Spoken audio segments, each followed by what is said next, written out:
This is Matt Russell, and welcome to the Daily FX Forum.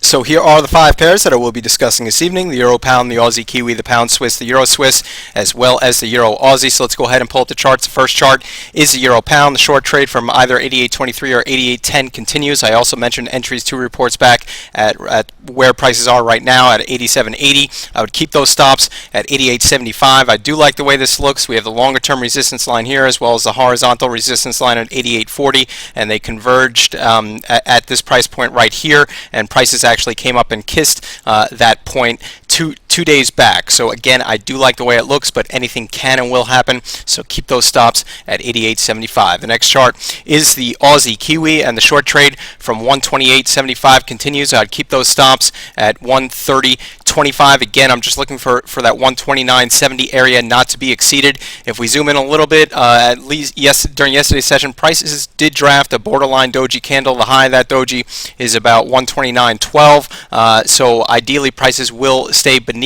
that high, but again, just keep those stops at 130.25. If you did not enter on the original entry at 128.75, I would go ahead and enter right now at 128.85, again with that same stop at 130.25. The next chart is the Pound Swiss, and again, we're just trading the Euro Pound, and the Pound Swiss has been acting as the inverse, so I'm just going to stay on the sidelines. I'm on the sidelines as well with the Euro Swiss. Again, still just waiting for some favorable candlestick patterns to sort of set up here, and I really don't see any. The next and last chart is the Euro Aussie, and the long trade from either 151 or 151.07 continues. I would keep those stops again at 150.40. I don't like the way this looks. We kind of had a reversal yesterday, or a shooting star pattern, a long wick to the upside. With that being said, I am just going to stay in the trade. In my mind, it is worth the risk. If prices are sort of elbowing out a bottom here, it just might take a few more days. And again, just keep those stops at 150.40. Again, my name is Matt Russell. Thanks for listening, and please stay tuned for a preview of the Daily FX Forums.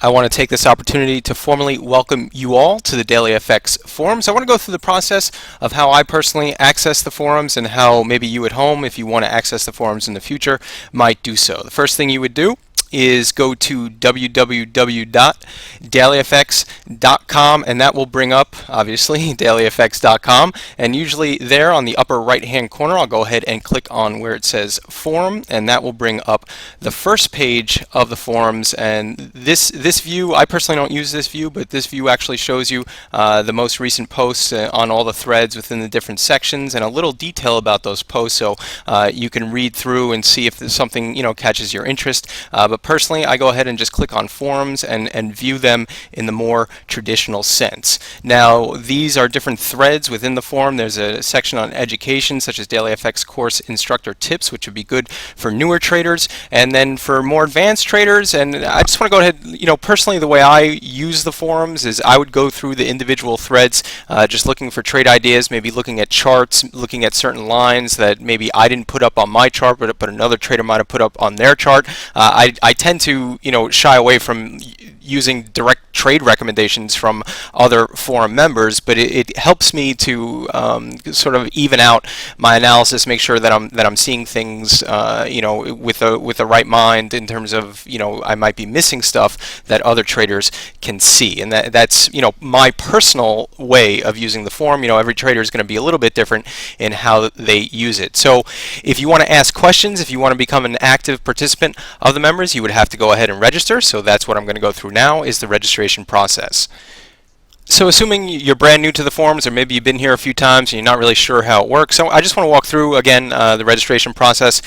This would be the front page where you would access, or the previous page. You'd have the same little box here on the left hand side. Obviously, my username and password are already filled out here, but assuming you're a new member, you would click on where it says register, and that will bring up the registration page. If you give me one moment here while my browser loads.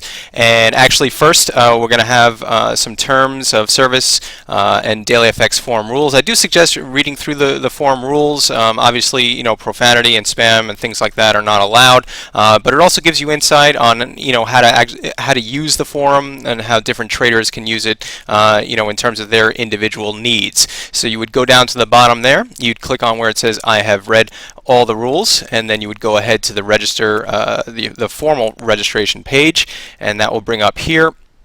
and you can go ahead and select the username, and how about we'll use 4x, and that name is already in use, so maybe add a few more x's there.